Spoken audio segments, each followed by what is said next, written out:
What's up, my Facebook friends and family? By request, I've had some people ask me to make some videos on the gear that I'm going to be bringing for my mountain climbs and kind of go over it and show you what I bring. Um, for those of you that don't know, I'm attempting to climb Idaho's 9 highest peaks, all over 12,000 feet, and I have 2 of them done. I started last season a little late. I didn't actually plan to do this until I climbed the first one, and then it was so amazing. I said, why not? I'm going to do them all now. So I'm trying to get the 7 done in about 6 to 7 weeks. It's all weather dependent, and also there's a lot of variables. I mean, I could get hurt, and you never know. So here's my gear list. First, I'll start off with my pack. It's just a pack I ordered on Amazon. It's lightweight. It's pretty heavy duty. It's almost military quality. I took this one up the first 2 12ers I've done. I just added some extra pouches for some extra storage and carry weight. There's a 3-liter bladder in here, so it'll hold 3 liters of water. I also bring another 2.5 liter water bladder, and I don't use just regular sink water when I do these hikes. I like to use the alkaline mineral water. It has electrolytes, minerals, and an 8.0 pH, which I find to make me way better hydrated than regular tap water. So that's what I drink before my hikes, during my hikes, and after my hikes in preparation to it. It helps a lot. Next, I'll go into, I do have a rock climbing helmet. I wasn't going to wear one of these at first because I thought they were kind of stupid looking. But according to everybody that has done these mountains, they highly recommend it because of the falling rock and the rock scree that you have to climb up. And if people are above you or just rocks falling in general, this could save your life. I definitely bring trekking poles. These are a must because you might make it up without them, but you might not make it down without these. I mean, your knees are blown out by the time you're on your way down from one of these mountains. These I really like because they have wires that connect them. They're very easy. They're fast and easy to assemble and disassemble, and I can easily stow them on my backpack in a hurry. And I had I had issues last time with my other poles. It was very time consuming taking them in and out. It took a long time to unscrew them, and they didn't fold as short as these ones, so they kept catching on the rocks as I was climbing over really dangerous and hard parts, which almost threw me off. So hopefully these will help that.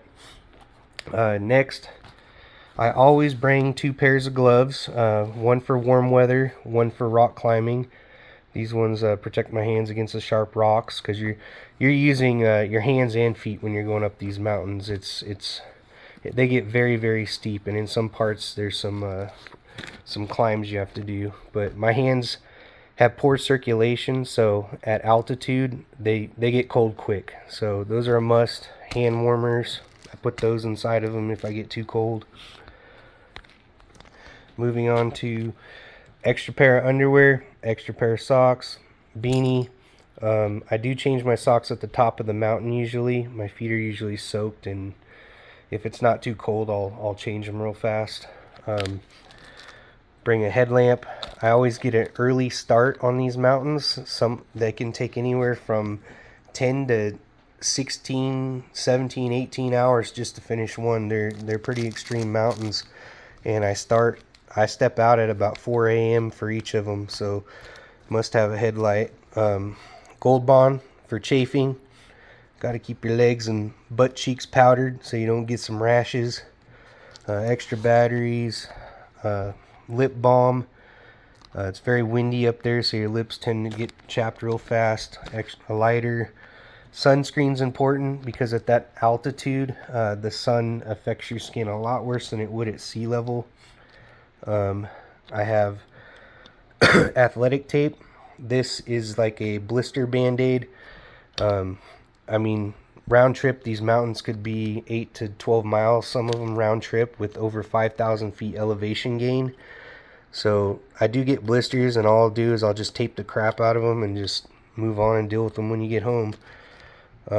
Pepper spray, this is for like predators, mountain lions. Bears it might not work on, but it's better than having nothing. I do not carry the big bear canisters because of the weight, and I do not carry my handgun on these big climbs also because of the weight. So I'm kind of going on hopes and dreams. Emergency blanket, you know, in case I break a leg or an ankle or something and I can't continue. I also have a signal mirror. This is very important. If I have to call for help, I can signal aircraft or rescue teams. I also do carry a Garmin GPS communicator, which I can communicate with search and rescue through satellite, so it'll reach anywhere. It doesn't work off a cell tower, and it'll automatically give them a exact grid location of where I'm at. That's like a must-have if you're doing this dangerous kind of stuff. Moving on to, these are the meals I carry when I go up these mountains. These are high calorie, high energy meals, about 650 calories or so each. This guy, he's done like the Appalachian Trail. He made this business with these meals, and I gotta say they're very, very good for high energy mountain climbs like this. These are my go-to. Every mountain climb I do, I always have one of these. For the 12,000 footers, I always bring 2 with me, with some extra snacks, usually pretzels, beef jerky, maybe some candy to keep my sugar levels good. Tylenol, very important. Your bones are aching and screaming in pain going up and coming down, so I do take Tylenol both ways, up and down. This time I am going to use knee and elbow pads. I didn't use them last mountains, and I really regretted it because my knees and elbows are chewed up from climbing. You have to put them on rocks all the time, and these are real lightweight and comfortable, so I'm hoping that these are going to work real good. Extra baggies for things. Altitude sickness patches. I didn't get really bad altitude sickness on the last ones, but I've seen the effect it has on people, and you never know when it's going to hit you. I mean, you may never have gotten it, and then one day it might just hit you. So I bring those just in case. I don't even know if they work. I'm going to test them out though. This oxygen, boost oxygen. If you guys ever get a chance to use this, if you're a runner, if you're a bike rider, a hiker, I really recommend this, especially at high altitude. I've taken these every high altitude mountain I've done, and they've kept me from getting headaches. They've kept me from getting nauseated, dizzy. They just give you that boost of oxygen that your lungs and your body needs. So those are a must every hike I do.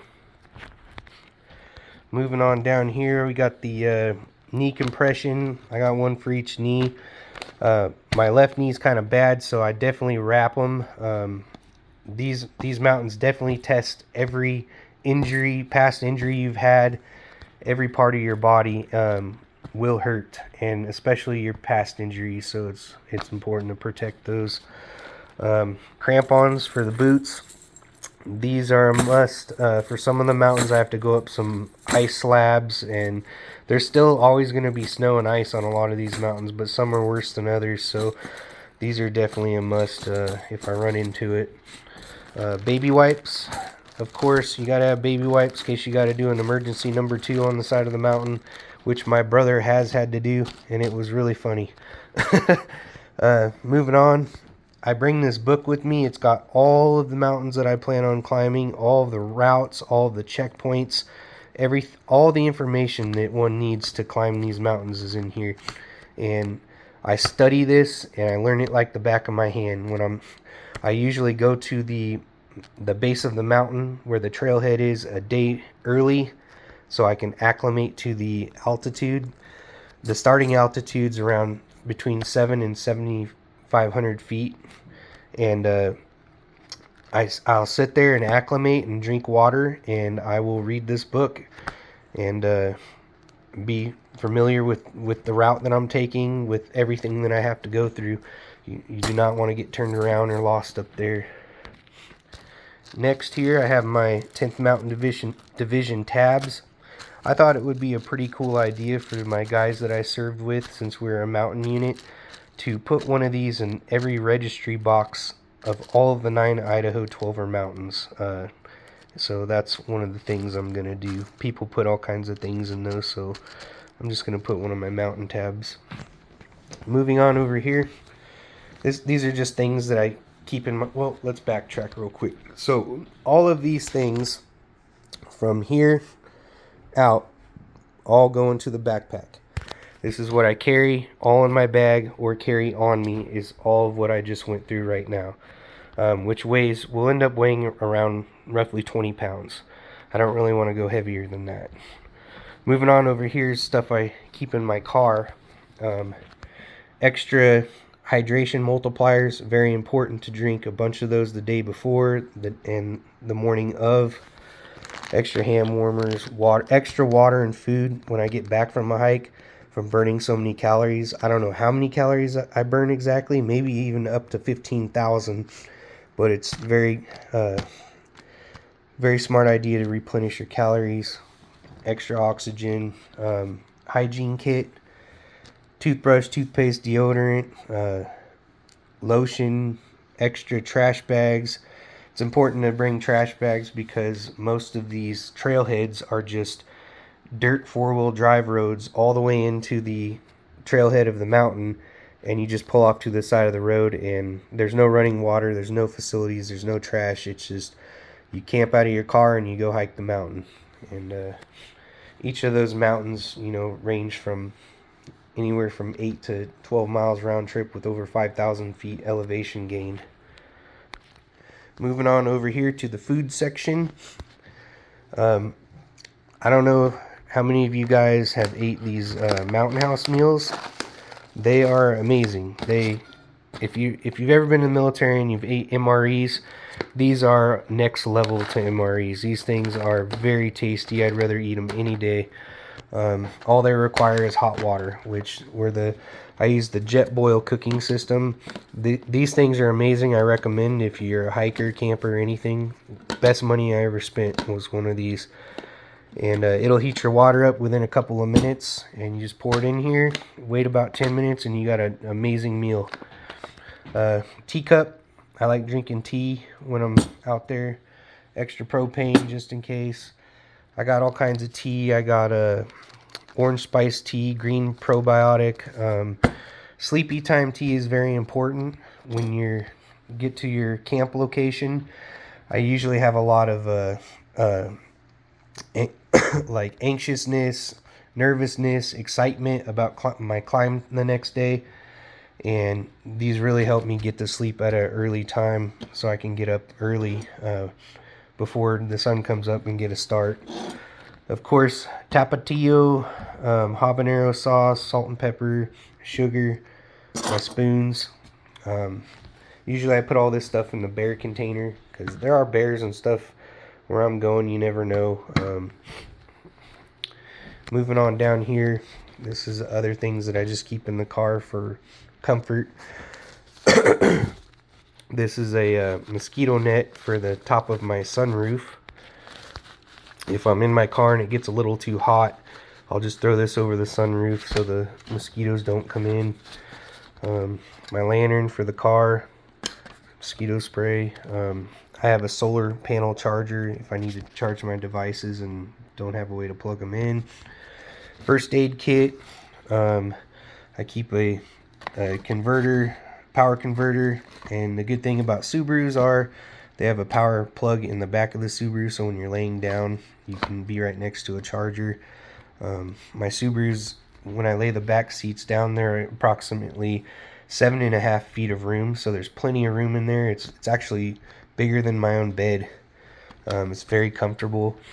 Right here I have the air mattress specifically designed for my car. It fits in there like a glove. It's very comfortable and heavy duty. I usually lay this moving blanket down over top of it to protect it. And I'll have my lightweight sleeping bag that I will put inside of my military bivy cover, and I'm warm all night, comfortable. I'll bring a pillow with me, and I'm good to go.